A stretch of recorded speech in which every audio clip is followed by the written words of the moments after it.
Bismillahirrohmanirrohim. Assalamualaikum warahmatullahi wabarakatuh. Perkenalkan, nama saya Liawati Sugandi dari SD Negeri Cicatang, Cibinong, calon guru penggerak Angkatan 6, Kabupaten Cianjur, Provinsi Jawa Barat.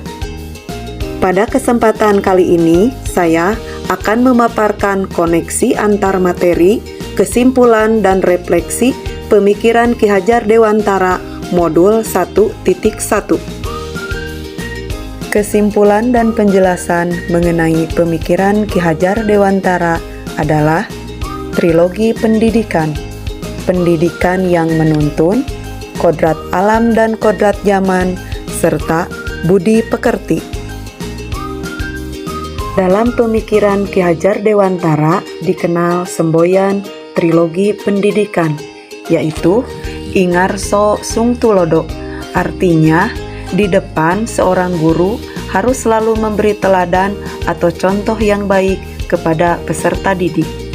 Selanjutnya, Ing Madio Mangun Karso, artinya di tengah memberi semangat.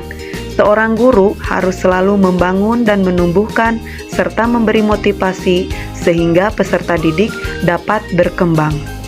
Kemudian, Tutwuri Handayani di belakang memberi dorongan. Dalam posisi ini, seorang guru harus selalu memberi dorongan kepada peserta didiknya dalam mengembangkan bakat dan minat sesuai dengan yang dikehendaki dan dimiliki oleh peserta didik tersebut.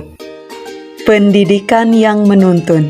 Ki Hajar Dewantara berpendapat bahwa pendidikan memberikan tuntunan terhadap segala kekuatan kodrat yang dimiliki anak agar ia mampu mendapatkan keselamatan dan kebahagiaan yang setinggi-tingginya, baik sebagai manusia maupun sebagai anggota masyarakat. Menurut Ki Hajar Dewantara, bahwa pendidikan dan pengajaran merupakan usaha persiapan dan kesediaan untuk segala kepentingan hidup manusia, baik dalam hidup masyarakat maupun hidup berbudaya dalam arti yang seluas-luasnya. Pendidik hanya dapat menuntun tumbuh atau hidupnya kekuatan kodrat yang ada pada anak-anak, agar dapat memperbaiki lakunya, bukan dasarnya, hidup dan tumbuhnya kekuatan kodrat pada anak. Kodrat alam dan kodrat zaman. Ki Hajar Dewantara menjelaskan bahwa dasar pendidikan anak berhubungan dengan kodrat alam dan kodrat zaman. Kodrat alam berkaitan dengan sifat dan bentuk lingkungan di mana anak berada, sedangkan kodrat zaman berkaitan dengan isi dan irama. Ki Hajar Dewantara hendak mengingatkan pendidik bahwa pendidikan anak sejatinya menuntut anak mencapai kekuatan kodrat sesuai dengan alam dan zaman.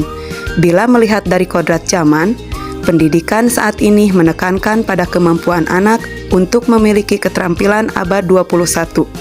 Sedangkan dalam memaknai kodrat alam, maka konteks lokal sosial budaya murid di Indonesia Barat tentu memiliki karakteristik yang berbeda dengan murid di Indonesia bagian tengah atau murid Indonesia bagian timur.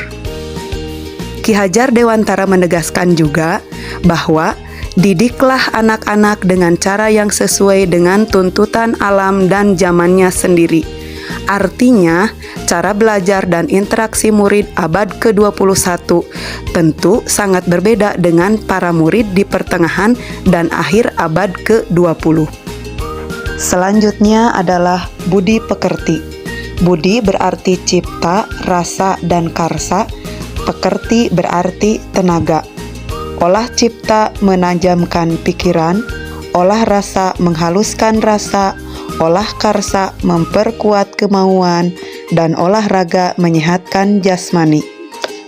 Merupakan perpaduan antara gerak, pikiran, perasaan, dan kehendak atau kemauan, sehingga akan menimbulkan tenaga atau semangat.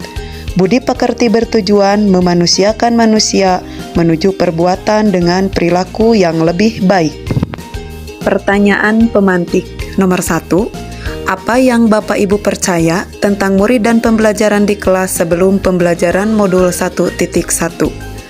Nomor 2. Apa yang berubah dari pemikiran atau perilaku Bapak Ibu setelah mempelajari modul 1.1 ini? Nomor 3, apa yang dapat segera Bapak Ibu terapkan lebih baik agar suasana kelas mencerminkan pemikiran Ki Hajar Dewantara? Saya percaya tentang murid dan pembelajaran di kelas sebelum saya mempelajari modul 1.1 bahwa pembelajaran berpusat pada guru atau teacher center. Di sini, saya berkewajiban memberi pengajaran, menyampaikan materi, dan seluruh siswa harus bisa menerima materi tersebut yang akan dibuktikan dengan pencapaian nilai akhir, tanpa mempertimbangkan karakter, kemampuan dasar, dan latar belakang murid. Saya juga beranggapan bahwa gurulah yang menjadi fokus, guru yang menguasai dan berhak menentukan. Sedangkan murid menerima, mendengarkan, dan mencatat apa yang saya sampaikan. Guru yang memutuskan dan menentukan topik dan tujuan pembelajaran. Yang kedua, seluruh siswa harus mencapai dan menguasai materi. Siswa yang berhasil dalam proses pembelajaran yang saya lakukan adalah siswa yang nilainya bagus. Saya selalu dipusingkan dengan pencapaian akhir ketika ada siswa yang nilainya rendah. Bahkan, tidak jarang saya menyalahkan diri saya sendiri. Saya menganggap pembelajaran yang saya ajarkan adalah jelek. Tidak sampai di situ, saya pun beranggapan kepada murid-murid, mereka tidak serius, mereka bermalas-malasan, mereka tidak mendengarkan ketika saya menyampaikan materi. Saya hanya mengukur keberhasilan siswa dari nilai yang tinggi atau bagus. Ketiga, yang menjadi fokus utama saya di dalam kelas yaitu tercipta suasana kelas yang tertib, disiplin, tidak gaduh atau ribut. Pemikiran dan perilaku saya berubah ketika saya sudah mempelajari modul 1.1 ini. Saya menyadari kesalahan saya. Selama ini memandang siswa sebagai objek, seharusnya merekalah subjek dalam pembelajaran. Siswa seharusnya memegang kendali dalam pembelajaran, sedangkan guru hanya sebagai fasilitator. Dunia anak adalah dunia permainan, sehingga pembelajaran harus menyenangkan. Artinya, merdeka belajar. Akan tercipta suasana kelas yang ramai. Guru sebagai pamong. Pendidik dan murid diibaratkan keluarga. Yang segera saya terapkan lebih baik agar kelas mencerminkan pemikiran Ki Hajar Dewantara adalah: yang pertama, merancang pembelajaran yang menyenangkan. Dalam kegiatan ini, saya bisa berkolaborasi dengan teman sejawat atau langsung dengan siswa, agar tercipta suasana pembelajaran yang sesuai dengan kebutuhan siswa. Yang kedua, menjadi fasilitator, motivator, sekaligus inspirator bagi siswa. Selanjutnya, yang ketiga, menerapkan pembelajaran student center, di mana siswa sebagai pusat pembelajaran. Jadi, pembelajaran dilaksanakan berdasarkan keinginan dan kebutuhan siswa.